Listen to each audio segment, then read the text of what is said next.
Morning. Jim should be on here shortly. I'm excited for this webinar. This is I don't know how it is, but I somehow my Facebook feed got blown up here in the last like couple months with Pace Morby on sub two investment properties. It's incredible. A lot of stuff out there. A lot of social media influencers right now.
Hey, hey. There he is. There's Jim. Now, what's going on with my headphones? You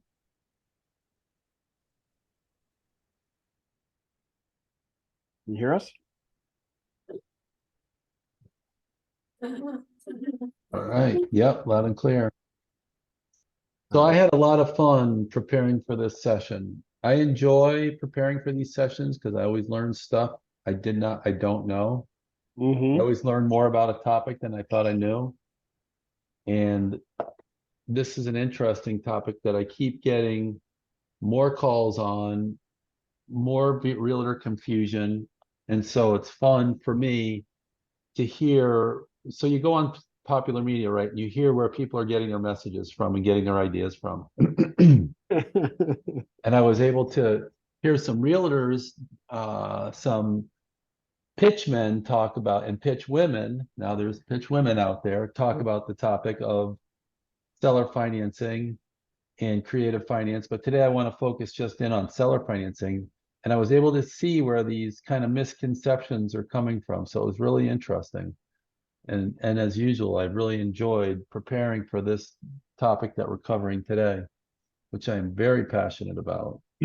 Yeah, somehow I got in the Pace Morby sales funnel, and I'm like my whole Facebook feed. I mean, I must get probably 3 or 4 ads a day from him, obviously selling his sub two classes and all that craziness. So yeah, I'm excited to cover these topics, Jim. And too, as a listing agent too, I've had obviously buyers reach out to me asking if they could do sub twos or seller financing as well. So, I mean, as an agent, obviously being educated, knowing what's going on out there on the creative financing side could help you get some deals closed.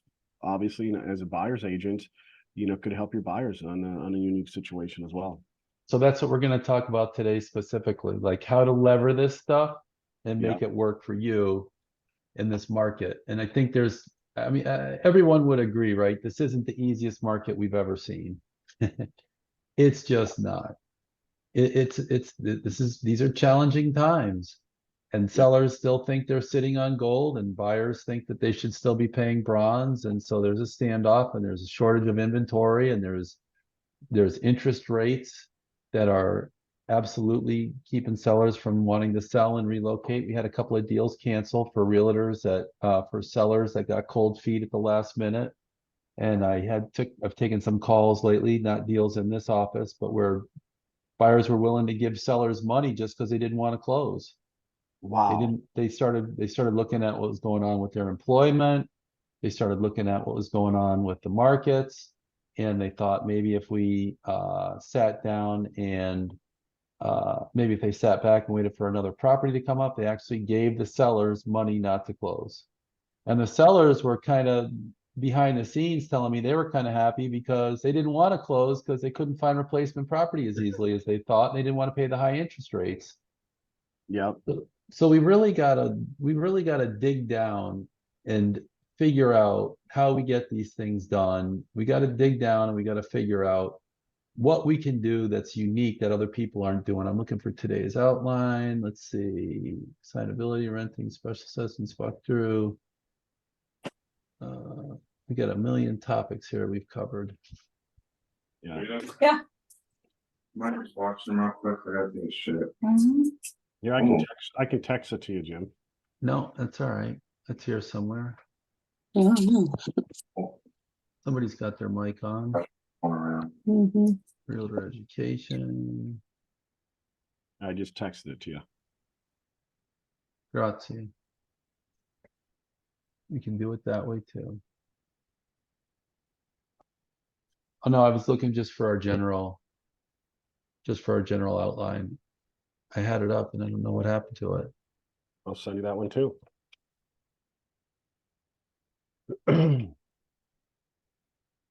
Yeah, it's not easy out there right now, guys. You know, being an agent myself, you know, over 20 years doing this too. And it's just like Jim was saying, it's like a standoff. You know, it's like an old-fashioned Western standoff. These sellers, you know, think that their, you know, house is worth so much. And the buyers still want to try out there getting a deal. They're like, oh, the interest rates are up, the prices should be coming down. And Right. it's just not happening. You know, it just isn't happening. And I heard some interesting strategies. And so what I do is I take in what people are telling me and I apply some law and some experience, and then I try to spin it back to you guys in a way you can use it productively, but know the rules, know the boundaries, know the limits, and quite frankly, try to gain a strategic advantage. And so the goal of this show is to give you guys the benefit of what I've learned and what people are doing and figure out why some of it's wrong and figure out what works and then apply that stuff to your practice. And like I say, iron sharpens iron, elevate everybody's game. 100%. So yeah. We got some other people here filing in, Jim, right here at 10 o'clock. It's 10:01. You want to do the intros? Yeah. So my name is Jim Brown. I'm a Florida real estate attorney. I've been doing this my whole life. I've been working in real estate. I've been in solo practice 20 years and another 20 years before that, working for other people in real estate transactions, general construction. I was a licensed GC. All I know is real estate, dirt, and a little bit of motorsports, but real estate is where I've parked my life endeavors. Go ahead. Oh, and we have James Brown Law, New Path Title. We make technology that makes realtors' jobs easier, Title Leap, and then we have a new product that we're offering, Title Advance, and we'll talk more about that later. Go ahead, Ryan. Awesome, Jim. Glad to co-host the show with you. I'm Ryan Poole. I'm a fellow realtor as well. I've been with you guys for over 20 years here in the trenches in South Florida. Love real estate, big passion, just like Jim has. Real estate, it's all I do, it's all I know. And then 2 years ago, I launched a tech company called RealTrade, which is an online real estate marketplace and social media platform for real estate. Big thing is here, we empower real estate agents. You make a profile in RealTrade, all the buyers and sellers on the marketplace using it can contact you directly. We're called the home of the double dip, which is a big one. And we also have a big social component where you can network with awesome service providers like Jim, lenders, other inspectors, appraisers, contractors right on the platform. So definitely we try sell property with a couple clicks and grow your network with a couple clicks as well. So Ryan, here's the biggie. I was thinking about the show and branding opportunities, and you know, it's really the double dip is the thing. And also realtors don't pay anything. Realtors are on there for free. Service providers are paying for the platform, and it's the best shot a realtor can have at getting both sides of the deal. Absolutely. 100%. So All excited. right. Yeah, excited for this topic, Jim. Yeah, a little bit of housekeeping. We're going to try to keep it to 30 to 45 minutes max. If you can turn on your camera, I know it's not easy for everybody, but I'd love to see your faces. And when I'm explaining stuff, it's nice to see the reactions of people. If they're getting it, then we can move on. If they're not getting it, you can usually tell. I loved doing these things live pre-COVID. COVID's a mixed curse, but this has been a good way to get the message out to a lot more agents. So if you can turn on your camera, that works great. We're gonna have a question and answer at the end, so you can put your questions in the chat. We're gonna go through some relatively complex topics. It's gonna be stuff that you're not gonna hear in the way we're gonna present it. It's either gonna be novel topics or topics presented in a way you're not gonna hear it from other places. And then we're also gonna go over some time-saving tools at the end. And you can always text me 24/7 for future topics you want to hear about. So There we go. without further ado, Ryan, was there anything you wanted to say before we started talking about creative finance and specifically drilling down on seller financing and how you can lever that in your practice? No, I'm excited for it. As we discussed here, deals are getting harder. You got to get creative to put deals together. I almost put a deal together with a seller finance myself. So, I'm excited to learn about this and the other creative financing. And it's always fun, Jim, to do this, co-host the show with you every 2 weeks. So let's get started. All right. So there's a couple of different transactions that fall into creative finance. We talked about it, I think it was 5 or 6 months ago. There's a seller money mortgage, there's sub two, and they also call it subject to, there's wraparound mortgages, and there's assignments of mortgage. We went through the sub two stuff pretty in depth, and we'll do it again in the future. Today, I wanted to talk specifically about seller money mortgage. It's an often overlooked tool that we can use to really do a good job, to make us stand out as great listing agents, and also use it as buying agents. Let's put the screen share.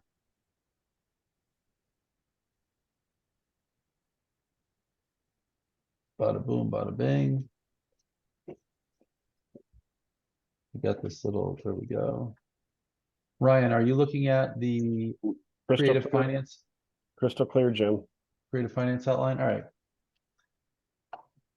I can't stress enough how important it is to be critical thinkers, right? We can't do what we were doing last year. We can't do what's worked for us in the past. We got to come up with new ways to do things.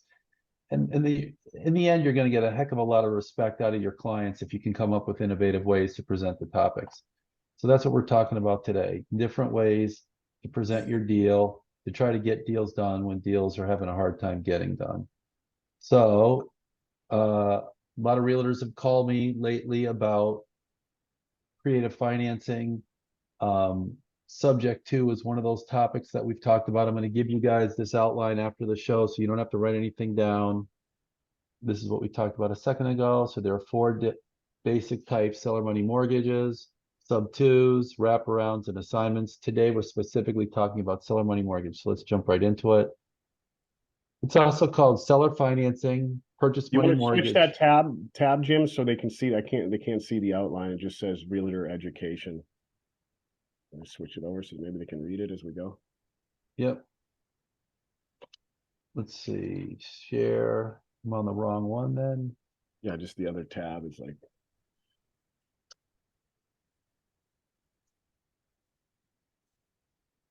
Share. Seller money mortgage. There we go. Got it. You got it? All Yep. right. So I'll give you this outline after we're done. But the thing we're focusing on today is seller money mortgages. Seller money, they're also called seller financing, purchase money mortgage, seller money mortgage. Several realtors have been calling me about this. A seller's mortgage is a tool a savvy agent uses to get a deal done when problems arise. They throw it on the table when they want to impress their seller at a listing appointment, or even impress their buyer, or pay over listing price and create real value add for buyers and sellers simultaneously. And we will talk about how all that happens. Did you guys know? I want to put this so I can see your reactions. Let's see. Did you guys know nationwide, the typical seller is 60 and has lived in their home 10 years and makes over $100,000 a year? When I started digging down in the data, I had no idea that sellers had that robust a financial profile. Wow. Did you? Yeah, although I couldn't find the numbers in Palm Beach County, I'm sure the sellers are older, they make more money, and they've owned the property less time. Properties just turn over in Palm Beach County more frequently than they do nationwide. And so what does that create for us? That creates a real opportunity. The opportunity is you've got people who aren't looking for the money necessarily. They're at more secure stages of their life and they're open to more alternatives. And if you can present the alternatives in a situation where everybody's stalemated, you can possibly make a deal happen. Here's another fun fact. Well over 33% of all properties in the US have no mortgage. That's almost half. Yep. And I know in this most recent COVID value run up that I saw a disproportionate number of homes close for cash. I mean, there was a point in our practice at New Path Title where we were closing three finance deals, two finance deals, and 8 to 10 cash deals. So those people are going to be selling at some point soon. Average home sale duration is 3 to 5 years. Those are going to create opportunities for us. So here's the secret. Do your homework before you get into the transaction, right? It's going to take a little bit more time, but this is how you're going to differentiate yourself. We all agree today there's still a big disconnect between what sellers want to receive in a price and what buyers are willing to pay. That's as of today. That can change rapidly, but that's what we're looking at right now. All kinds of dynamics exist in the market. Sellers don't want to sell and get into high interest rate homes. And we were talking before the show started, I even had a couple of buyers call lately, and we've negotiated a couple of them in our office where buyers are actually paying the sellers to not close. They're nervous about the market. We got to come up with strategic ways to keep everybody locked in. We've also done a show on how to bulletproof your deal. We can do that one again in the future. And that's just making sure you've done all the little things like Pine Tree and Johnson v. Davis and all those little rules to keep people from canceling, but that's another topic for another day. With seller finance deals, here's where the magic can happen. You can make one deal besides the basics, but you can make in one deal, you can make two offers. You make a cash offer and a seller financed offer. Who's done that before? Anybody done that? Made two offers on a transaction, a seller finance offer and a cash offer? I saw one hand. Yeah, I actually just did that, Jim, on a deal myself. And actually, the seller was pretty motivated to do seller financing because the big thing, he didn't want to pay, taxes, on the gains. So he was actually right in your profile. He was 60 some years old, owned the property, outright. Yep. Maybe, yeah, there was a big incentive. So I actually put the deal under contract as seller financing. So when you made the two offers, Ryan, did you make two contracts and said to have them sign one, or did you send over one contract with alternatives? How did you do it? No, I sent over two contracts, two offers. One Got was, yeah, one was obviously the buyer getting, buyer finance. The other one getting, obviously the price was lower with the buyer getting, their own financing. Yep. So, yeah, just so they had it kind of both in front of them. Well, there's something that you said that's really interesting. You said obviously, right? That's not so obvious to everybody. And I pulled a bunch of realtors before the show, and they were looking at me like, wow, this is a really good idea, stuff they hadn't done. So if anybody's been doing this stuff, we got a small group. Don't hesitate to chime in, put your comments, put your thoughts in the chat. But it's interesting that you said that, Ryan. So you make two offers. You make the low ball offer for cash or the buyer finance the deal, the third party finance deal. And then you make a seller financed offer. The seller financed offer. At a lot of lower interest rate. We actually did this seller finance offer at like 4.5%. That's another thing we're going to talk about today is a lot of these sellers, there's a misconception that they can't get high interest rates for whatever reason. And so you see a lot of seller finance deals. I know when I close money for our hard money lenders, we close the deals at 10 and 12 and sometimes 13%. But in a seller finance deal, I've seen sellers give a loan for 4% or 2%. Yeah. And so the cash and the conventional finance are they're going to be the low ball, but the seller finance can be above market. Many seller finance deals, I see the seller gives a great interest rate. They simply don't know what the hard money interest rate is, and so they usually pay a prevailing rate. And if you spread out the loan, you can show the seller how they can even double their purchase price over the life of the loan. When I explain this to sellers sometimes, they freak out. Now, here's what we know as sharp agents. we know that, yes, over the life of the loan, they could double their money if you give them a 30-year amortization, right? The principal repaid to the seller could double. But there's nothing in the transaction. So this is kind of like dual knowledge we have because we want to get the deal done and we know all set, but there's nothing to stop a buyer if they get great terms and they're just using this as a bridge to pay off early. Correct. Right? So you get the deal done because the seller sees the opportunity for doubling their principal. And so they sign up for the deal and they're happy and they're collecting their payments. But then you have a buyer that could refinance if the seller's terms were high, and then they get the terms they want eventually. It's a way to get the deal done and make the seller happy, get the buyer into the property they want, and there's nothing stopping the buyer. There could be a prepayment penalty. Typically, I see 1 to 3 years of prepayment, typically mostly in the first year. But then if the seller is motivated, so Ryan touched on something earlier where he was speaking about sellers that give seller money mortgages and take advantage of the capital gains deferment. What does that mean? When a seller sells a property and they take installments over a loan, they don't pay capital gains in a lump sum at the beginning, right? Does that make sense, Ryan? Yep. They pay capital gains over the life of the payments of the loan. So if you have a seller and they don't, and it's not their primary residence, and they don't want to pay the capital gains, now you have a really good, in a lump, now you have a really good opportunity to sell the seller on a seller finance deal, get the buyer maybe some better terms, get everybody to the table. But there's a whole lot of moving parts there, right? You've got seller's capital gains, buyer's interest rates, down payments, all those things. We'll go over those in a minute, what I see typically happening. But it turns it, the conversation and turns into a lot more complex conversation. And so you got to understand the mechanics before you can start making those offers.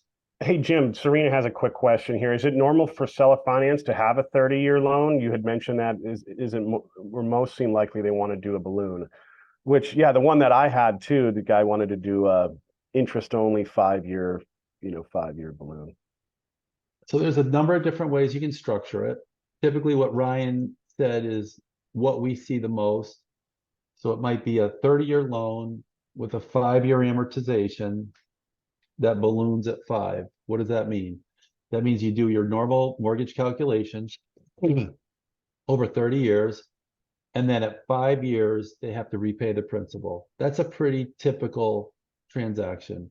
And if the seller is not knowledgeable about what hard money is earning in the market, and they're happy collecting a mortgage for 4% or sometimes even less, and sometimes just a little bit more, it can be a great deal for everybody.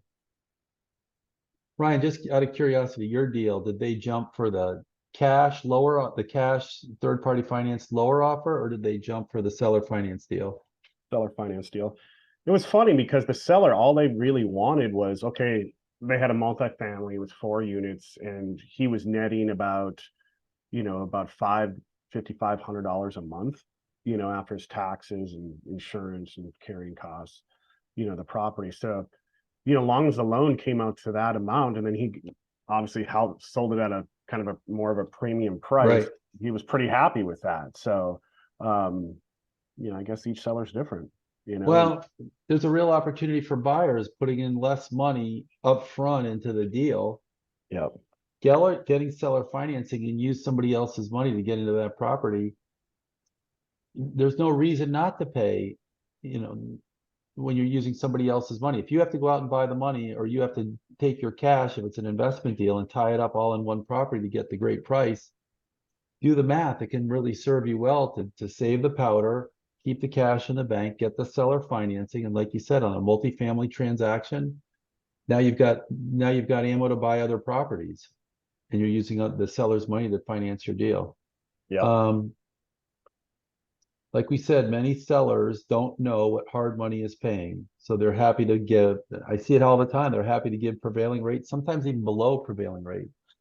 And the big one is showing the sellers how they can actually double their money coming in. That always blows sellers' minds. They might have been paying their mortgage for the last 15 or 20 years, or they even had mortgages they paid off at that age. But then when you show them how they can spread out their loan and their money to them can be doubled, that's a game changer. Yep. Serena had another quick question here too. She says, and when there's a balloon that is due, what does the buyer do when it's due? Do that to refi with a regular bank or lender? Yeah, or Refire, or refire, sell. sell. Yep. Yeah. I mean, sometimes it's just a cash flow play, and you bought the property above market, or you bought it at an expensive price, and your whole goal is to get cheap seller financing and cash flow the thing for a few years, and you got a 5-year balloon, and then you sell it at the end of 5 years and take your appreciation. Yep. Sellers can defer capital gains over the life of the loan or take the 250 or 500K exclusion if Oh, it's their this is primary. great too. Dana mentioned too that you can sell a seller held mortgage, which is true. You can Yep. sell it part or full. That's a whole nother topic. That's a There is really a interesting. secondary mortgage market out there. Yeah. You know, people buying and selling loans. I was actually involved in it back in about 2009 to about 2014. So there's a couple people that we know that buy and sell loans and specifically buy loans. And so there's a concept of buying at par or buying above par or buying below par. And the concept is if you have a $300,000 mortgage and you're going to be receiving a stream of income over the years, it'd be nice to sell that $300,000 mortgage above par. So you might sell it for 310 or 315,000. So you could literally close on Monday and have a stream of income coming in on your $300,000 seller mortgage. You close on Monday, you're the seller. Yep. And you take that mortgage and you sell it for 310 or $315,000. It's something that happens. It's another whole discussion, the way that stuff works, that whole market and the secondary market. If anybody wants to know more about it, I'd be happy to talk about it.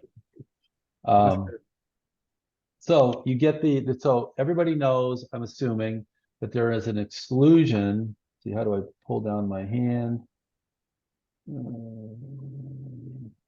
Oh, well, I'll just leave my hand up. Everybody knows that for the sale of your principal residence, if it's your primary home, then you get a $500,000 exclusion from capital gains, or you get a $250,000 exclusion if you're single, if it's your primary residence 2 out of your last 5 years. And so if you're selling your primary, then you're not so concerned with the capital gains thing. But if you're selling investment property, right, the seller finance option could be very valuable to your seller because they're going to not have to pay that capital gains in a lump sum. So those are some of the things, the dynamics you want to keep in the back of your mind. And if if it is their primary residence and they want to sell and take seller money mortgage, they don't have to take the capital gains and deferred amounts. They can actually elect to take the capital gains up front. So Really? in a seller money mortgage, Oh. you're going to pay the capital gains over time. However, if it's your primary home, you can make an election with the IRS so that you take the $500,000 exclusion, or 250 if you're a single person and you're a seller, and not pay the capital gains at all. So it's not like if you're doing a seller money mortgage, you have to pay the capital gains over time. If you're selling your primary, you can still take the exclusion from capital gains up front. Did that make sense, Ryan? Yeah. So how does that work then? Is that like a big, I mean, I guess it just gets right off on all any of the other income that they had, right?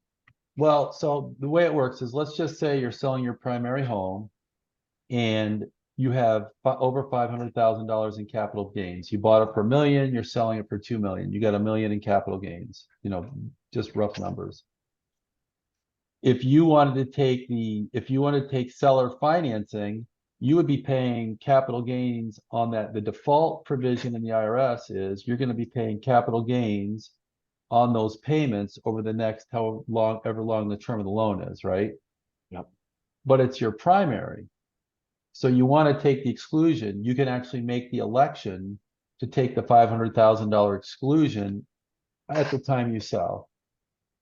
So in another example, let's just say you bought for $1 million, you sold for $1.5 million.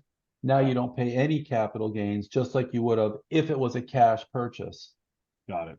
That's something I learned recently. You can make an election. That's something I learned preparing for the show. You can make an election that allows the seller to take the capital gains avoidance right at the time of sale, even if you do an installment loan, even if you do a mortgage, seller mortgage. If anybody has any questions, or I didn't explain that well, Yeah, I please think don't you hesitate. answered- yeah, Serena had it. Why would someone elect to do that? Yeah, and I think you explained that pretty well, Jim. All right. Yeah. And that's something, again, that I learned preparing for the show. Homework is the key. Review the property appraiser's record. Know if they claim homestead. If they claim homestead, is it singularly or married?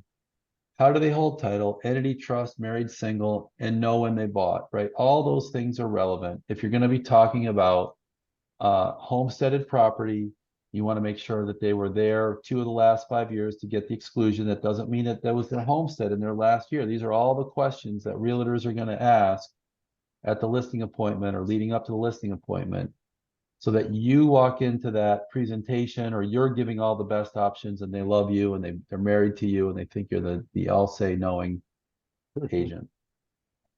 Title advance will tell you the mortgages on the property, the face value at origination, and the origination date. And with a little bit of math, assuming they are current, you can figure out the rough mortgage value. And sometimes there's multiple mortgages.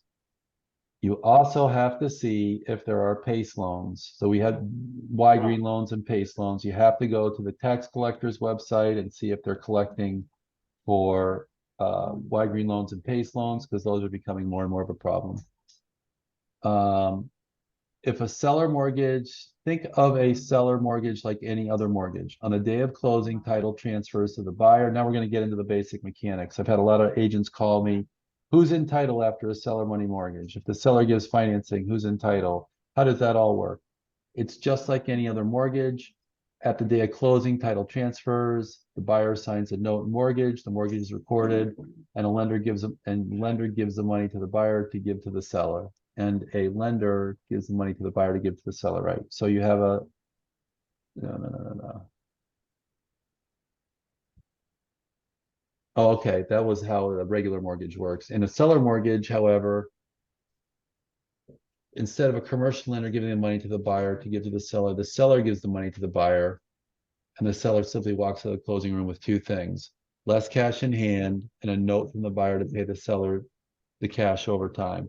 So your seller walks out of the room sometimes with no cash, sometimes with a little cash, but they always have that note and the mortgage that's recorded in the public record. In most mortgages, the note is not attached to the mortgage in a commercial mortgage. In a seller mortgage, typically you see the note attached right to the mortgage and then the whole thing getting recorded in the public record. Why would a seller do this? They don't need the cash today. They receive more money over time than they would have in an outright sale. They delay the payment of capital gains, and it can make a deal happen where the buyer can't qualify for a third-party loan. So we had a couple of deals, not recently, but a couple of months ago, where seller financing fell apart for the buyer, and the transactions were put back together with seller financing. We did a couple in the office, and then I had a couple of realtors call me about how can they put these deals together. And when the deal was put together, the seller actually responded, wow, I wish I knew this was the way we could have done it up front. They would have opted for the seller financing because they fell into that category of people who didn't need the money right away. They wanted to defer capital gains. One of them was an investment property. And so it was a really attractive thing to the seller that was only on the table once the buyer's financing fell apart. And in a couple of the transactions, the sellers said they wish they knew sooner. Seller financing only works if the seller has no mortgage or only a small mortgage. The seller with a small or no mortgage has equity they can leave in the deal and lend to the buyer. A cash flush seller without a lot of, does that make sense, Ryan? Yeah, no. I mean, this is things if you're a listing agent and you're trying to see if it's seller, if it makes sense for your seller, these are great things to look at. And obviously, if you're out as a buyer's agent, maybe broaching that conversation, awesome things to know. So here's 2 ways you can use a title advance to gain that knowledge. You get the title advance and you see if there's equity in the deal, and then you can have that conversation. Wow, boom. your client's going to be like, wow, this guy's or this woman's really thinking outside the box. If you're on the buy side of the transaction, now you know what you're offering on. And now if there is equity in the deal, now you can do that two deal method. You can use the title advance to see what the mortgages are on the property and offer multiple offers and lever that knowledge. Love The it. single, yeah. The single biggest seller mortgage pitfall. Who was asking the question about mortgage terms? Serena? Yeah. The single biggest mortgage seller money mortgage pitfall I see is, and you always want to explain this to the seller, don't overlend, right? If you're on the buy side, you're not going to be priming the seller's agent on this, but if you're on the sell side, you want to make sure you're telling your seller because you don't want to get that call in a year or two, and or even I've seen it sometimes. We had a hard money loan we gave. The borrower never made one payment. And you don't want to get that call from your seller if they don't make one payment or they only make a payment for a year and they don't have enough skin in the game to keep the seller going. What do I mean by that? I keep the buyer going. No one walks away from a mortgage if they have big money on the table. Everybody thinks about walking away from a mortgage if they don't have much skin in the game. So Yeah. the biggest thing I see getting back to the outline is don't overlend. 70% LT value is loan to value is typical. Loan to value. Value is not always the sale price. You might even lend over the sale price, but you still want to just be 70% of the value. I saw a commercial transaction that closed. It was a small commercial condo, commercial garage, and the seller thought they were doing a really cool thing because they gave they got the over the sale price and they gave a seller money mortgage, and the seller money mortgage, when you looked at the value, it was 70% loan to value, but with 70% loan to sale price. But when you compared the loan amount to the actual value of the property, they called me up and they said, hey, you're going to be so proud of me. I sold the place we got under contract for $900,000. I said, and we gave a seller money mortgage, and they gave a seller money mortgage at the loan to sale price that was 70%. But when you did the loan to value, now they were at risk and they were more like 90% loan to value. And when I told them their bubble burst and it created a whole lot of problems in the seller's mind because they thought they were so secure. And then when I explained to them, you want to be 70% loan to value, not 70% loan to sale price. And it can also work the other way.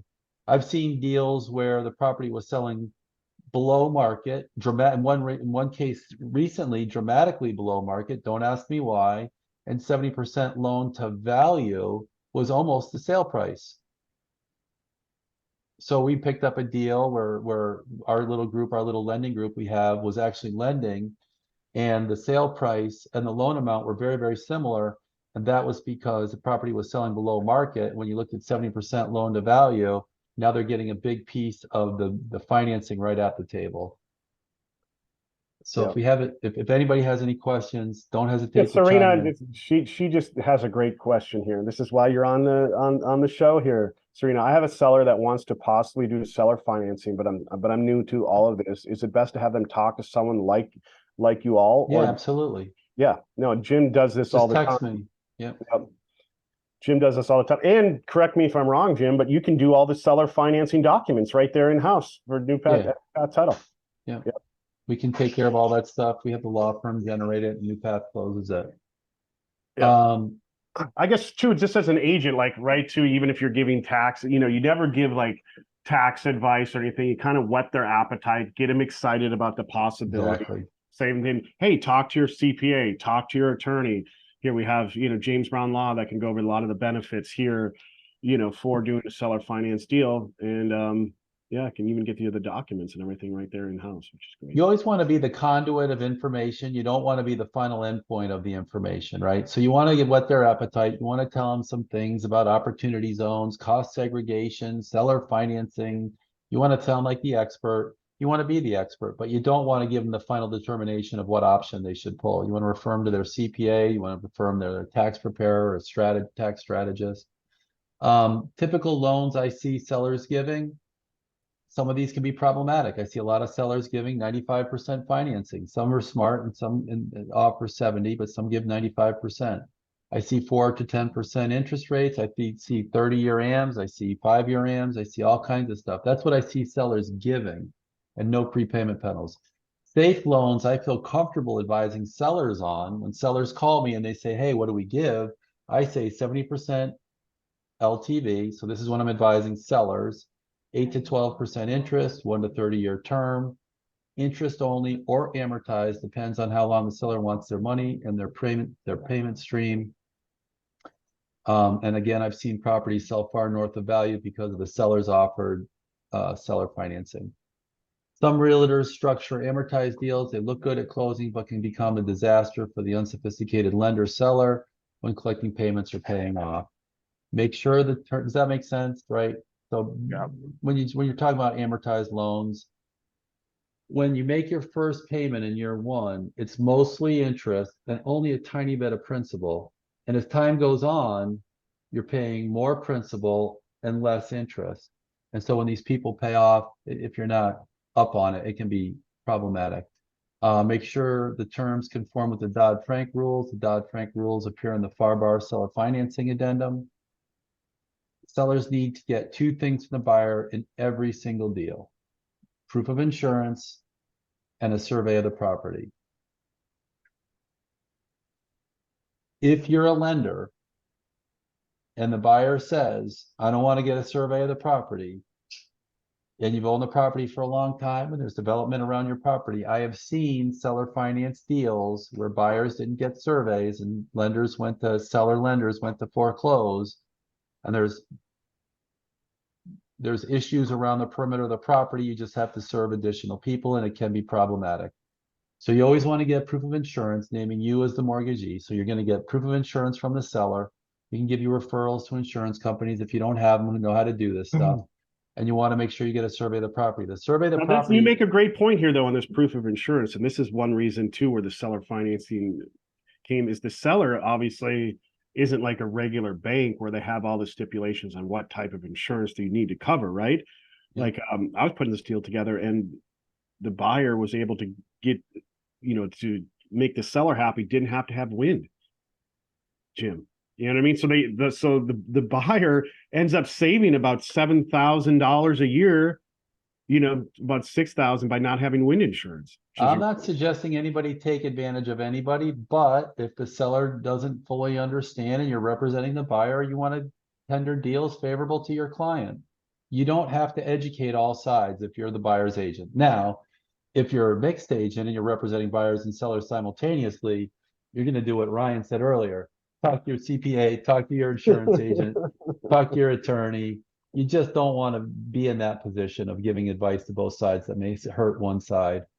But proof of insurance is important. If you look at any deck page, at the lower section, you're going to see additionally insured, and that's going to be you, the seller, but they're going to be listed as a mortgagee. Mortgagees hold mortgages and receive payments. Mortgagors originate mortgages. Tips on structuring a deal: use the seller money financing addendum in the FAR forms. Pay close attention to the Dodd-Frank rules. They are spelled out at the top of the form. 90% of the time, the seller won't have an issue qualifying to give the loan. I said 95%. I haven't seen a seller run afoul of Dodd-Frank in a long time.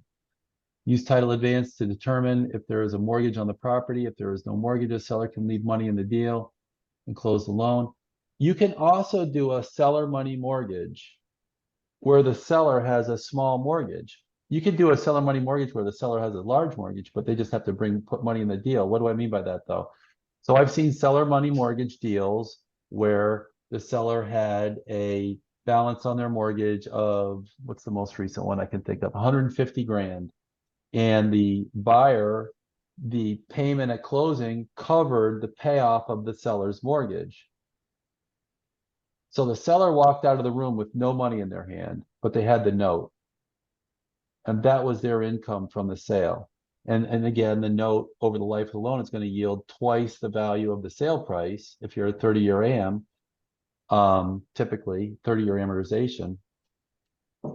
And so the seller took all the money from the buyer that the buyer cashed to close and then paid off their mortgage. I've even seen deals where the sellers put a little money in the deal where they're getting a really good price and they received 100 grand in the deal and now they're bringing 50 grand of their own money to pay off that existing mortgage. It's not a sub-2 deal where the buyer is taking title subject to the seller's mortgage. This is a seller mortgage deal where the seller is absolutely paying off every penny of their existing mortgage, if there is one, and then transferring title clean to the buyer. Anybody have any questions on that? Sellers paying off their mortgage, either with the payoff money from the buyer or their own money so that they can give the seller money mortgage. Choose a competent title agent. This is what Ryan was talking about earlier. One who can draft the note and the mortgages as well as close the sale. The deal will go more smoothly if it's all done in-house. Title agents may supply the note. So a title agent that's not a lawyer may supply the note and the mortgage forms, but that doesn't mean they're qualified to complete them. So what is a title agent allowed to do? A title agent is allowed to supply forms, but they can't give advice on how to fill them out. Note, a title agent can provide a form, but it's an unauthorized practice of law for them to advise on how to use them, any element of it. This is not a self-serving lawyer plug, but if you use a lawyer to draft a note and mortgage, no party will be able to come back on you, the agent. Remember, borrower always pays all the loan fees, including drafting the note and mortgage, docs, intangible taxes, and recording fees. So in a conventional loan, buyer is going to pay all the lender costs. In a seller money mortgage, same rule applies. Buyer's going to pay all the lending costs, drafting the note and mortgage, and then sometimes you'll see the lender seller has an attorney review the docs. Who should pay for that attorney? Sellers always pay for sellers' attorneys, right? But in a seller money mortgage, it's not untypical. It's not untypical. It's typical that the buyer pays the seller's attorney for mortgage review, mortgage generation, mortgage preparation. So if the seller employs a lawyer for the specific purpose of reviewing the loan terms, reviewing title, reviewing the survey, then the buyer typically pays the seller's attorney costs. In a commercial transaction, that happens all the time. We represent banks, and the borrower always pays my fee to review the surveys and the loan docs and everything else that goes into the deal. Even if the go ahead. I was just going to say, like this, as you're a buyer doing a seller finance, you're representing the buyer. I mean, what are typically going to be the additional costs? Is it a point? I mean, how much is it typically? You know what? In this whole outline, we didn't even discuss that. In a seller finance deal, typically there aren't points. And I'm sure that there are seller finance deals that have closed with points. What are points? Points are paid as a percentage of the loan up front. So that if you're $100,000 deal and it has 2 points, on the day of closing, the buyer is going to pay the loan originator or the lender 2 points. And those are usually divided up with the people who located the loan, sourced the loan, or actually drafted the loan. In a seller money mortgage deal, in 40 years of doing this, I'm trying to recall, I do not think I've ever seen a seller charge points. Does that mean they can't?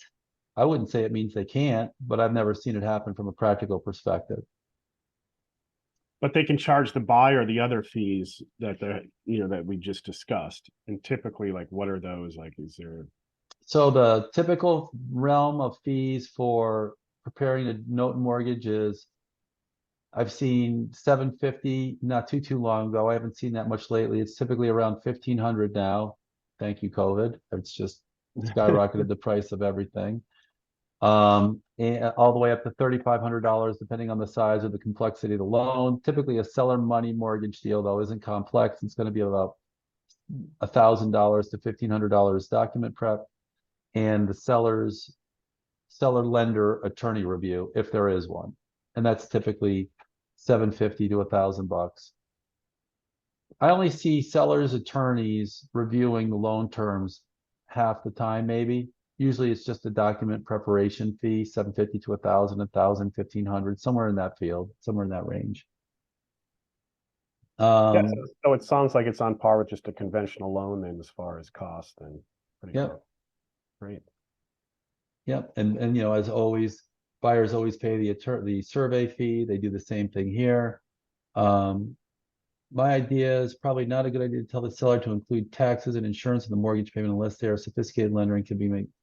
So typically you see the buyer making the payments of taxes and most seller money mortgages directly to the taxing authority.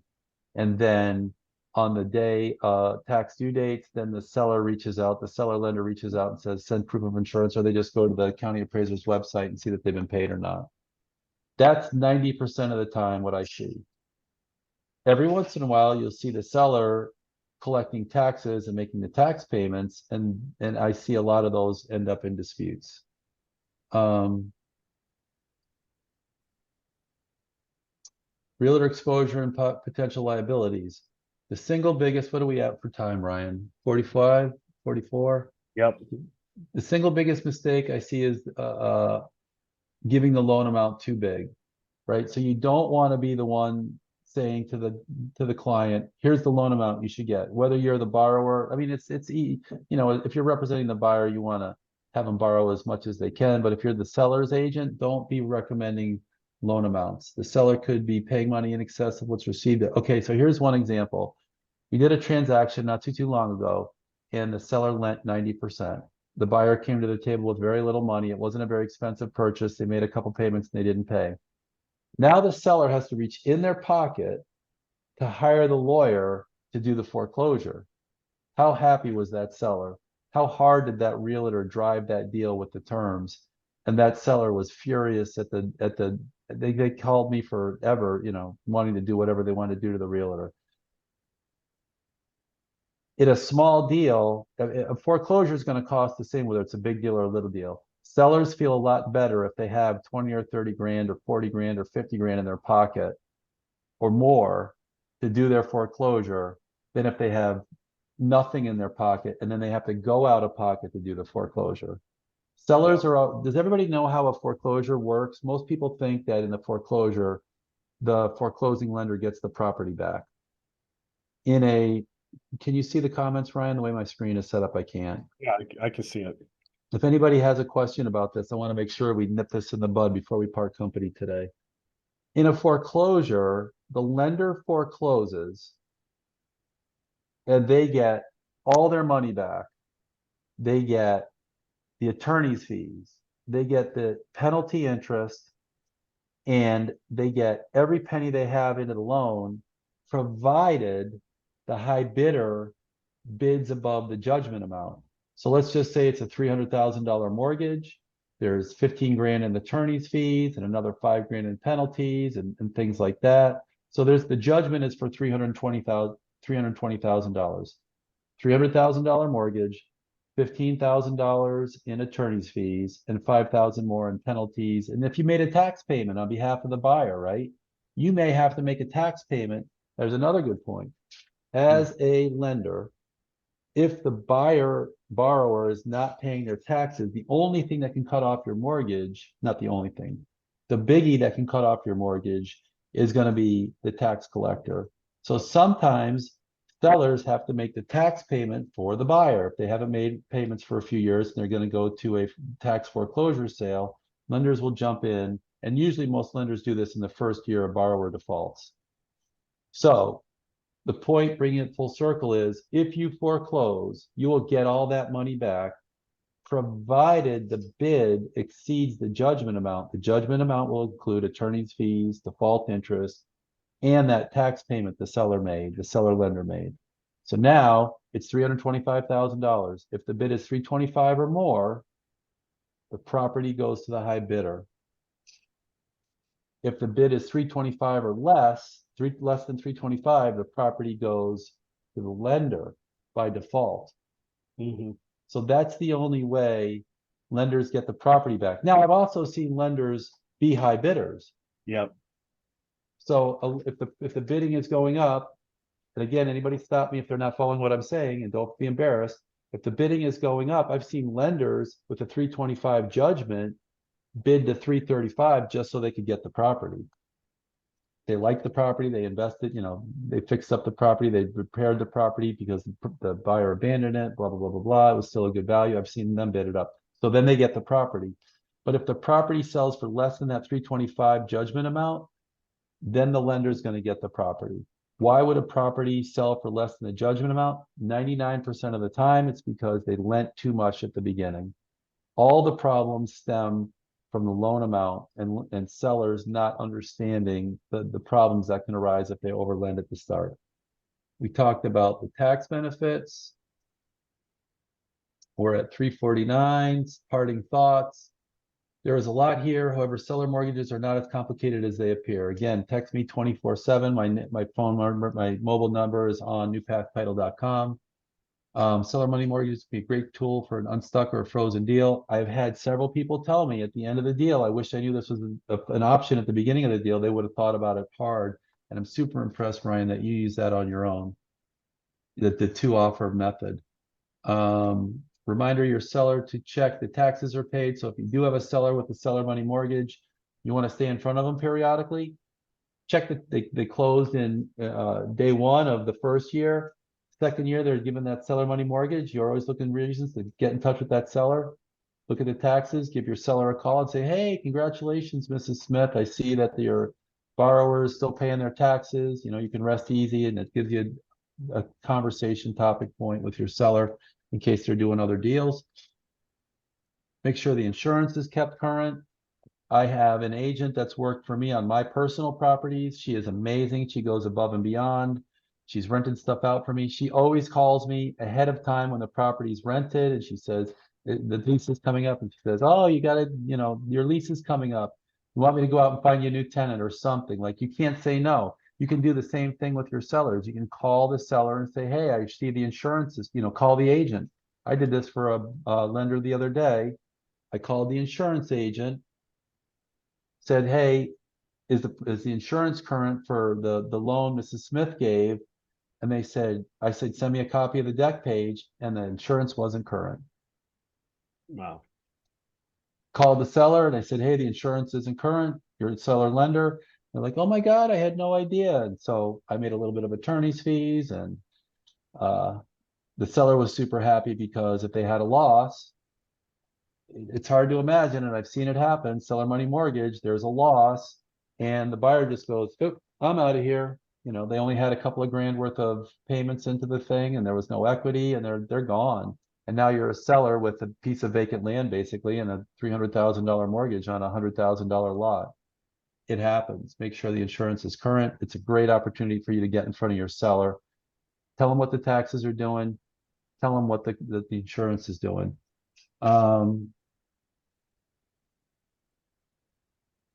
Personal guarantees. Should the seller sign a personal guarantee? The best answer is maybe. The most practical answer is no. Always make sure that you have 70% loan to value when you start. The personal guarantee can be dodged in a bankruptcy in a second. Do I find a lot of value in personal guarantees? I mean, quite honestly, if I give a hard money loan or a seller money loan, I don't even get one. I just make sure the loan to value is good. Is it a tool you could have? Absolutely. But is there a ton of value in it? Don't think it's the end all be all when your seller says or your buyer's agent says, you know, we're going to give a personal guarantee. You know, in the back of your mind as the sharp agent, there's not a whole lot of value in that personal guarantee. Does anybody have any questions? Here, Serena has a great question. She said, thank you. She said, I'm also interested in all of this to personally gain investment property myself.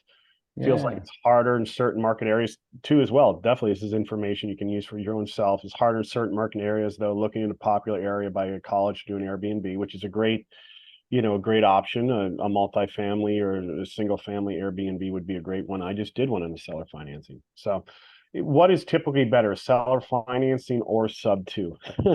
Which we covered. Is that a question? Yeah, is that a question in the chat? Yeah. Yeah, that was a question. And then, so she has a question: is it better seller financing or sub two? Is there a contract in the MLS or transaction desk for us to structure seller financing deals, or is it just best for an attorney like y'all to draw it up? Well, you want to, in your offer, you want to use the tools available to you in the FARBAR forms catalog for sure. But then when it comes time to draft the note, have an attorney have an attorney draft the note. If you have, use a title company that has an affiliated attorney. If you have a disjointed title company and another attorney, that can be a little bit cumbersome. Yeah, I can't speak enough good things about Jim. Not only with New Path Title, he has James Brown Law, right? And then obviously the closing software Title Leap, which is great too. But you could definitely, nice thing about New Path is you have an in-house attorney right here who does the bi-weekly co-host the show with us. And she goes to another important question here. How do agents get paid here on the seller financing? I love it. Just like you would any other way. Like a regular sale. Yeah. Yeah. So if you have a really skinny deal, right, so that there's hardly any money that the buyer is bringing to the table, you could have a seller that has to go into their pocket to pay you their commission. They're not going to be happy about that. They're going to be a little salty. So you want to make sure the buyer is putting enough money on the table at closing to at least cover the commissions, because the seller owes commissions. And if you're going to do 100% financing or 90% financing, I've seen it where the seller kicking and screaming, they're coming to the table and they're dipping in their pocket, or they're making the realtor take a haircut. Yeah. So I guess to go back to the first part of Serena's question, what is typically better, seller financing or sub two? So sub two carries a lot of risk. There's a ton of moving parts. Sub two is like, an exotic, lots of moving parts option. Seller financing is very straightforward. There's a whole discussion. We try to do sub two seller financing and assignments all in one show. I was confused. Sub two, you're going to have one person that always feels vulnerable, right? Because in sub two, you've got a disconnect between who controls the mortgage and who controls the property. That's inherent in the beast. In a seller finance deal, everybody knows where they stand. Nobody's at risk. Sellers have a mortgage that's recorded. Buyers have a property with a title, and they know their obligations, and nobody can call the loan. In a sub two deal, you can have a third party messing up the transactions. No third parties can mess up. I want to say too, this has become really in the sub two, they're becoming more and more popular. Obviously, there's a lot of buzz on social media about them, but banks now, especially, servicers are becoming a lot more aware of them. And that due on sales clause is real. Like, they could say, hey, this is due on sale. What's the due on sale, Ryan? Where the mortgage is due on sale. Yeah. So even though you're trying to get creative, and I've seen a bunch of ways that they're trying what the due on sale clause is you've got the seller that has the mortgage in their name, the buyer that wants to acquire the property, the transfer of title happens, but the mortgage stays in the seller's name. The due on sale clause is a term in the mortgage that says if you transfer any interest in the property during the life of the mortgage, the lender can call the loan. Yep. And so you're saying they're just becoming more savvy. They're more savvy on it. Yeah, they're checking it and they're making sure. A lot of them had kind of fell through the cracks, and then there's ways they're saying they put it into a land trust where the seller's land trust, and there's like an operating agreement with the land trust. It's like you're putting so many layers onto the sub twos that but it doesn't even do anything. People think that I talked to a sophisticated realtor up in Boston the other day, and they thought all those layers added security to the parties in the transaction, and due on sale insurance. We can go into all that stuff. It's just, I hate to say it's all fluff. Can a sub two deal work? Yeah, I've seen sub two deals work in commercial transactions. I've seen residential sub two deals boomerang hard on sellers. Yep. And why are the due on sale clauses becoming more relevant? Simply because equity is shrinking, right? Think about the lender for a second. You got a loan here at 3.5%, and all of a sudden you got a reason now to take that money, right? That you go lend it out at 7%. Right. Like, why wouldn't you do the due on sale clause, right? So why are lenders more sensitive to due on sale? Shrinking equity and better terms. They're always looking for a way to get their money back if they can lend it at better rates. So the due on sale clause, I never thought of that. Right. Yeah. In a high interest rate environment, we're going to exercise our due on sale. If you're collecting high interest under the mortgage, right, in a falling interest rate environment, are they going to be so eager to collect on the due on sale? Nope. The property's being kept in good shape. Lenders reach out to realtors and they ask them for a broker's price opinion and what's the value look like and what's the condition of the property. And they report to the lender, property's in good shape. Looks like it's being maintained. Lenders fully aware the title is transferred. I've seen it where the lenders, I know the realtors who wrote the BPOs for the bank. What do they call that, Ryan, when they're doing the price opinions for the banks? Yeah, broker price. Broker price opinion, yeah. Yeah. And the bank was well aware that the seller had sold the property, but they had fat equity and interest rates that were an advantage, and they never, you know, when values fall dramatically and lenders are overextended and the loan's being paid, regardless of who's paying it, is that lender going to call the loan? No. All right. I It's think been a that's good a one, good, Jim. This is good. We're right on time. We're at 10:58. You know, cool, man. Ryan, I want you to give a self-serving plug for RealTrade because that double dip message has to resonate with everybody right no, now. it's great, guys. You know, number one, RealTrade's an awesome marketing tool for agents. You can build your own brand. You can get direct buyers, as Jim mentioned, the home double dip. Nice thing, it's free for agents, so you can create a profile. Buyers and sellers can find you. But I also don't want to undersell, Jim, the awesome social aspect of RealTrade. So not only can you connect with buyers and sellers, they can find you to connect with other agents to help sell properties quicker, but awesome service providers like Jim, which you can connect with Jim on there. You can get his text number on there. You can order title advanced, which is part of Jim's awesome new path title to go through any of these things that you need for sellers, right? To see if there's mortgages or any kind of liens on the property you want to be aware of. Can do that on there as well. And like I said, nice thing is it's free for agents. So not agents created profile guys that have made $10,000-$20,000, literally 10 minutes of work. So Ryan, I'm also thinking about, I talked to some agents in New York over the weekend, and they're not listing their properties. Why are they not listing their properties? Because they want to get a high price and the properties go stale. So they're not listing their properties because nobody likes to, buyers just don't like a stale property. It's been on the market for 180 days. Why is that? So what they're doing is they're sticking to their high number. And in New York, they call it a whisper listing. Like, it's for sale, it's in a building. These condos have 400, 500, 600 units. But RealTrade would be an awesome opportunity for people that have no sellers, that don't want to list, that want these high prices, and the buyers go on RealTrade and they say, my client's looking for this. And so RealTrade is a great opportunity to capitalize on what they call in New York whisper listings. People that don't want to list, they want to get their high number, they don't want the property to look stale. And the realtors, maybe this is more prominent in New York than it is down here, but the realtors are saying, stick to your high number, but let's not put it on the MLS so it goes stale. And it particularly works well in condos and communities where people know the properties and they know what's for sale. Yeah, for sure. No, there's definitely agents that have taken advantage of that. Agents that specialize in that building, rather. Yeah, exactly. No, there's agents on RealTrade that have done that, Jim, too. Like, or coming soon. You can kind of just shop it out to see what kind of reaction you get from, from a price point that you're going. There's a really good idea. Yeah. You got a list, you got a property you don't want to list because you don't want it to go stale. So you say coming soon on RealTrade, and now a whole bunch of people see it and it's not listed. Yeah. I like it. Iron sharpens iron. But I want to say this too, guys. I can't give enough shout out here to my co-host Jim. I use him personally, New Path Title, for my closings. They have this amazing, software that we use called Title Leap. It's like a free contract coordinator, guys, that keeps track of all your dead drop dates. Everything's in there communication wise. Your contracts are in there. So if you ever have a status seller, bar, all everything's in there. All your contracts. You ever have a seller going, hey, I want to look at that contract back from when that closed 6 months they're ago. getting live updates, so they're not calling their seller, they're not calling their realtor.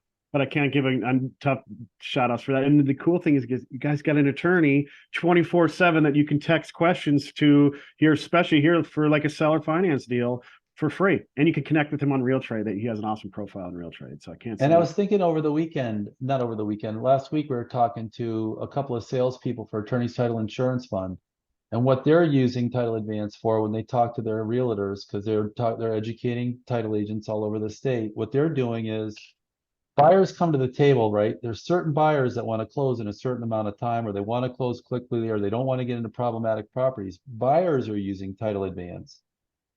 So buyers are scrubbing title, just like they're doing their inspections, and buyers agents are scrubbing title. And so if the buyer says, kids are starting school in a couple of months, we got to have a property we can close on immediately, I want to get them situated, they're using Title Advance to find properties that meet their needs.